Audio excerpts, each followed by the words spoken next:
Hi there, Phil the Practical Gardener again.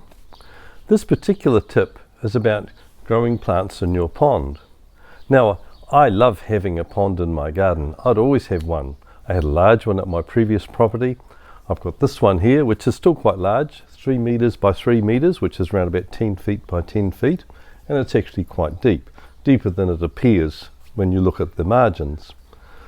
But you can actually have, even in a very small garden, a beautiful little water feature with interesting plants, as I'll be showing you as we go along.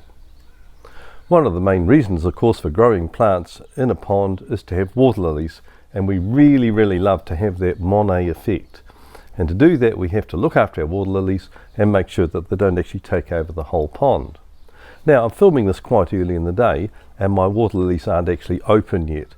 Each flower is open for about 3 days, and it is rapidly succeeded by others.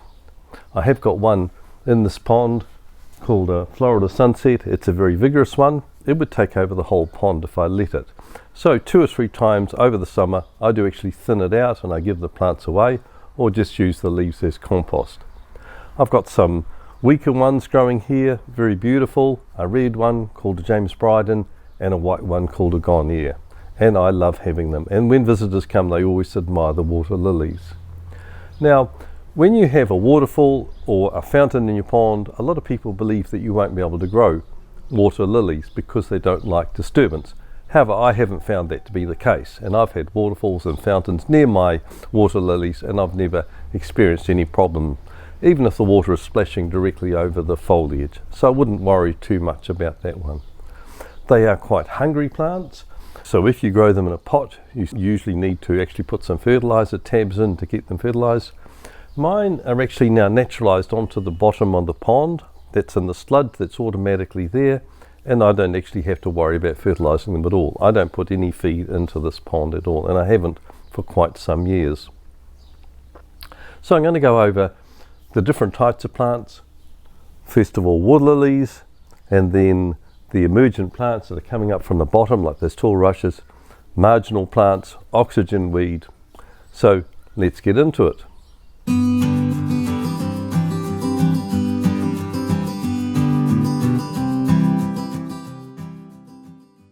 Water lilies, or nymphea, are the most beloved and beautiful water plant. There are different forms ranging from strong growing, which can go into water up to 1.2 meters or 4 foot deep, to dwarf, which may only need 25 centimeters or 10 inches of water. In general, you should grow a small growing form for a domestic situation. The rhizome of a water lily needs to grow in rich garden soil, normally in a pot, and they do need to be divided and repotted occasionally. There are some smaller plants, such as floating heart or nymphoides, which can grow freely on the surface of the water. The leaves look like miniature water lily leaves. Lotus or nelumbo is another dramatic plant with a similar habit. However, it is actually too vigorous for most home garden situations and requires warm conditions. All of these plants need strong sunlight to flower, and most require a high level of nutrients, so you may need to press controlled release fertilizer tablets available from garden shops into the soil. Next, oxygenators, so called because they release oxygen which is used by fish, which can also shelter in the trailing stems. The plants grow inside the body of water, not needing to broach the surface apart from emergent flowers. My oxygen weed is quite hidden. However, in Judy's lovely garden you can clearly see the oxygen weed just under the surface. If you wish to grow oxygen weed in your water feature, ensure that it is one native to your country, as some introduced forms can become invasive and crowd out native species. Small cuttings will grow if planted in gravel in a pot, or produce roots that trail in water. The plants divide strongly through the growing season. Next, plants that grow on the bottom of the feature and grow strong shoots through the water and above the water surface. This includes rushes, bulrushes and horsetails. This giant rush that you can see growing here and through my pond is actually a native one to my country. It's been growing on the bottom of my pond for many years. It does grow very vigorously. Once or twice a year, like the vigorous water lilies, I do need to just thin it out to ensure that it doesn't actually take over the whole pond. Some of these plants are evergreen and make the pond more interesting through winter. They can grow from pots or can become established in the mud on the bottom of the pond, as in my case. The strong vertical accents of these plants create a dramatic contrast to water lily leaves.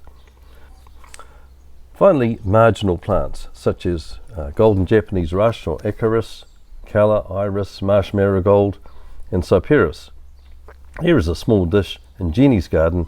You can see the colocasia, I think, and the water pickerel are keeping the water clean. These plants can grow vigorously and would need to be divided and thinned out occasionally. The ponds that can be bought pre-formed at garden shops often have a shelf around the outside for marginal and bog plants. The plants are generally best grown in pots on these shelves for ease of maintenance. In my previous garden, which was on a large property, I had a shallow end in my pond where I grew a range of marginal plants. Flowering ones may require fertilizing as described for water lilies. The only marginal plant I have in my current pond, which is quite deep, is this miniature bulrush, which is growing on a pot which I have got up on a block. Now, a reminder that many water plants are vigorous and will take over from other plants that will completely cover the surface of the pond. Therefore, you may need to take the plants out of the water feature several times over the growing season, split them up and replant some of the divisions. Ensure that the leaves of the water lilies cover only 50% or so of the water surface so you can still appreciate the water and the fish. I hope you do think about having a water feature in your garden.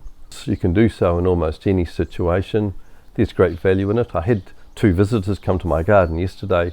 They were quite enthralled, immediately came over. They looked into the clear water that I have and the fish which came up to be fed, and also the water lily flowers.